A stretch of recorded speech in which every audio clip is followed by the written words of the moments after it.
Bismillahirrahmanirrahim. Assalamualaikum warahmatullahi wabarakatuh. Alhamdulillahirabbil alamin wassalatu wassalamu ala asyrafil anbiya'i wal mursalin sayyidina wa maulana Muhammadin wa ala alihi wa sahbihi ajma'in, amma ba'du. Fa ya rabbi shrah li sadri wa yassir li amri wahlul 'uqdatam min lisani yafqahu qawli. Amin. Anak-anak sekalian, gimana kabarnya semua? Mudah-mudahan kalian selalu dalam keadaan sehat walafiat ya, dan senantiasa dalam lindungan Allah Subhanahu wa taala. Sebelum belajar, jangan lupa sama-sama kita berdoa memohon kepada Allah taala mudah-mudahan kita semua diberikan ilmu yang bermanfaat, akhlak yang mulia, rizki yang banyak, dan dijadikan anak yang soleh dan solehah. Amin, amin ya rabbal alamin. Baiklah anak-anak sekalian, kita lanjutkan pelajaran kita ya, pelajaran PKN, masih bab yang kedua, bagian yang seh tentang kedudukan Undang-Undang Dasar 1945. Undang-Undang Dasar 1945 dalam kerangka tata urutan perundangan atau hierarki peraturan perundangan di Indonesia menempati kedudukan tertinggi ya. Jadi kedudukan UUD 1945 dia menempati urutan tertinggi dibanding dengan perundang-undangan yang ada di daerah-daerah Bang Abah sekitar wilayah negara Indonesia. Semua produk hukum di Indonesia harus dilandasi dan bersumber pada Undang-Undang Dasar NRI 1945. Dengan demikian UUD NRI 1945 menjadi sumber hukum ya. Jadi segala hukum yang diterapkan oleh pemerintah, baik itu pemerintah pusat maupun pemerintah daerah yang berupa perda, itu harus mengacu kepada Undang-Undang Dasar 1945 yang sudah disepakati oleh para pendiri bangsa kita atau para founding father negara Indonesia. Ibaratnya di dalam suatu agama, UUD ini yaitu posisinya seperti kitab suci. Jadi hukum-hukum yang digali, yang diterapkan di dalam ilmu-ilmu agama, yaitu diambil dari kitab suci Al-Quran ataupun hadis. Nah, begitu juga dengan undang-undang yang diterapkan di wilayah-wilayah Indonesia. Itu harus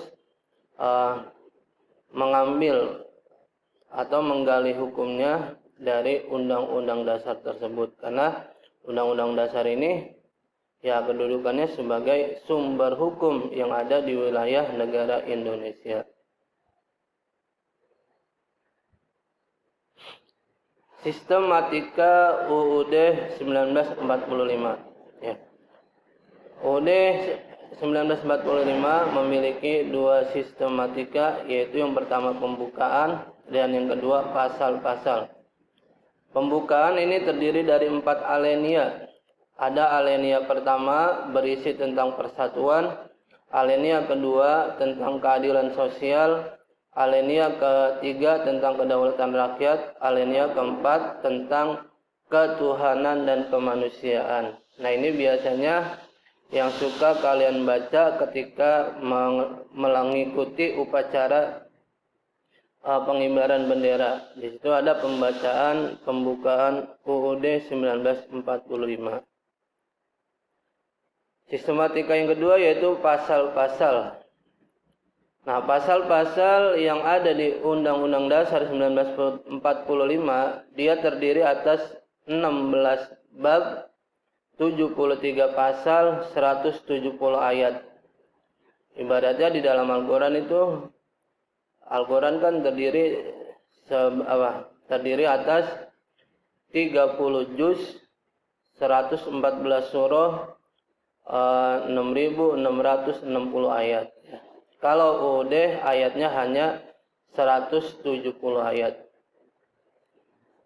Terdiri ada juga 3 pasal aturan peralihan dan 2 pasal aturan tambahan. Nah, ini setelah adanya amandemen atau perubahan dari Undang-Undang Dasar 1945. Sifat-sifat Undang-Undang Dasar 1945. Ya, dia memiliki 4 sifat. Yang pertama, bersifat tertulis. Artinya benar ada ditulis di satu kitab Undang-Undang Dasar sebagai rujukan hukum. Kedua, singkat. Kata-katanya singkat, padat, dan mengandung banyak makna. Ya. Ketiga, supel. Artinya dapat dikembangkan jika diperlukan. Jadi hukum-hukum yang terdapat di Undang-Undang Dasar itu bisa dikembangkan kalau memang dirasa sudah tidak sesuai dengan perkembangan zaman, maka bisa ditambahkan kata-katanya sesuai dengan perkembangan zaman. Keempat, bersifat rigid. Artinya merupakan hukum tertinggi dibanding peraturan lainnya dan memerlukan cara khusus dan istimewa untuk merubahnya.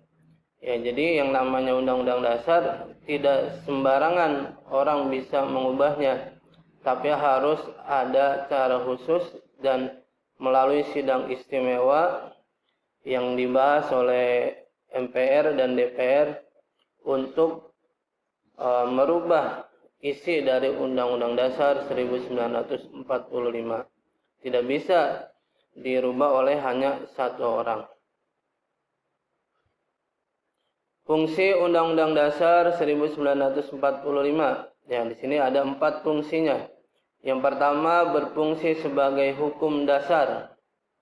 Ya, tadi udah bisa terangkan bahwasanya segala hukum yang diterapkan di wilayah Indonesia harus berdasarkan dengan Undang-Undang Dasar 1945. Kedua, sebagai alat kontrol antara norma hukum yang lebih rendah dengan yang lebih tinggi. Ya, jadi misalnya ada pemerintah daerah ingin menerapkan perda syariah, maka harus dilihat dari undang-undang dasarnya, kira-kira perda syariahnya ini bertentangan atau tidak. Kalau tidak bertentangan, maka pemerintah pusat boleh untuk mengizinkan. Tapi kalau dirasa bertentangan, maka tidak diizinkan atau tidak bisa diterapkan di daerah tersebut. Contohnya perda syariah yang ada di daerah Nangro Aceh Darussalam. Ya, di sana ada hukuman perda syariah bagi pelaku minum minuman keras, maka akan dicambuk sebanyak 80 kali. Nah, dilihat dari segi Undang-Undang Dasar pasal 1 ayat 1. Misalnya di situ kan negara berdasarkan dengan atas ketuhanan. Nah, menurut ajaran Tuhan, mabuk-mabukan itu dilarang, ya. Dan bagi pelakunya harus mendapatkan hukuman yang bisa menimbulkan efek jerak biar dia tidak melakukan atau tidak mengkonsumsi minum-minuman yang bermabukan lagi.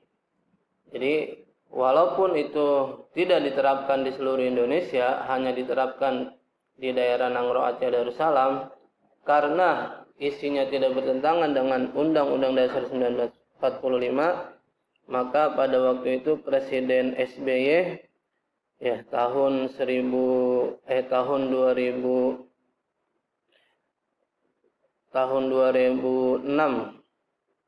beliau memberikan izin untuk daerah Nangro Aceh Darussalam untuk menerapkan perda syariah.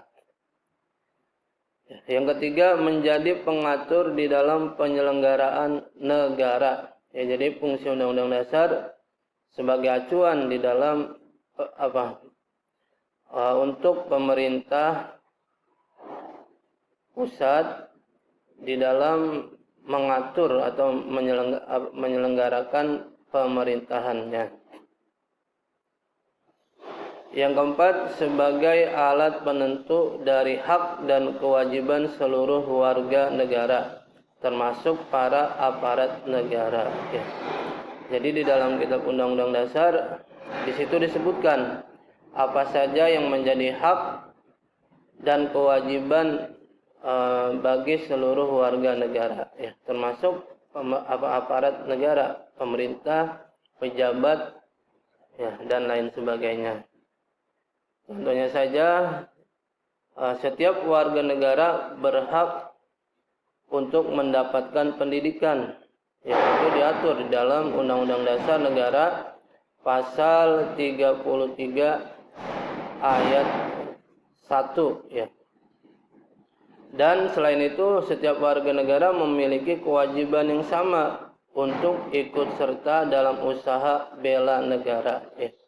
Apabila kita diminta untuk berkorban untuk membela negara kita dari serangan musuh, maka kita wajib untuk membantu pemerintah dalam memerangi musuh tersebut.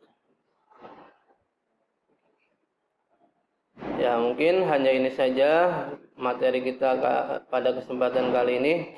Kurang lebihnya Mister mohon maaf. Ya. Bila ada yang ditanyakan, silakan nanti dijapri lewat WA Mister saja, ya. Akhirnya kita tutup dengan membaca doa kafaratul majlis secara bersama-sama. Billahi taufiq wal subhanakallahumma wa bihamdika asyhadu an la ilaha illa anta astaghfiruka wa atubu